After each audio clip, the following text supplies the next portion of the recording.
السلام علیکم ناظرین، غسل کرنے کا طریقہ کیا ہے؟ غسل کے کتنے فرض ہیں؟ ناظرین آپ کو یہ بتائیں گے کہ وہ کیا چیزیں ہیں کہ جن کے نہ کرنے سے غسل نہیں ہوتا۔ ناظرین ان باتوں کا خیال رکھیں گے، اس ویڈیو میں آپ کو بتائیں گے۔ اس سے پہلے ناظرین آپ ہمارے اس چینل کو ابھی سبسکرائب کر دیں، کیونکہ اس طرح کی ساری معلوماتی ویڈیوز ہم آپ کے لیے لے کر آتے رہتے ہیں جو آپ کو چاہیے ہوتی ہیں۔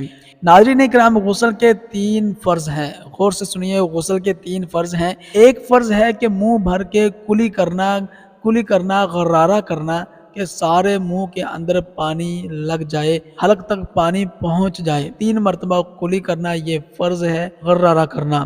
اگر ہم کلی منہ بھر کے نہیں کریں گے تو ہمارا غسل نہیں ہوگا۔ اور دوسرا فرض ہے ناک کی نرم ہڈی تک پانی پہنچانا، یعنی ناک ہاتھ میں پانی لے کر ناک میں پانی اوپر تک کھینچنا کہ نرم ہڈی تک پانی پہنچ جائے۔ اگر ہم نہیں پہنچائیں گے تو ہمارا غسل نہیں ہوگا۔ اور تیسرا فرض ہے کہ پورے جسم پر پانی بہانا، کہ ایک جگہ بھی خشک نہ رہے، بال بھی خشک نہ رہے، کوئی جسم کی جگہ بال برابر بھی خشک نہ رہے۔ اب یہاں جو ہے غور کیجئے، اگر چھلا پہنا ہے، انگوٹھی پہنی ہے تو اس کو ہلانا، اس کے نیچے پانی پہنچانا ضروری ہے۔ اگر ہم انگوٹھی کو نہیں ہلائیں گے تو پانی نہیں پہنچے گا، جسم تک پانی نہیں پہنچے گا تو پھر ہمارا غسل بھی نہیں ہوگا، ناپاک رہیں گے۔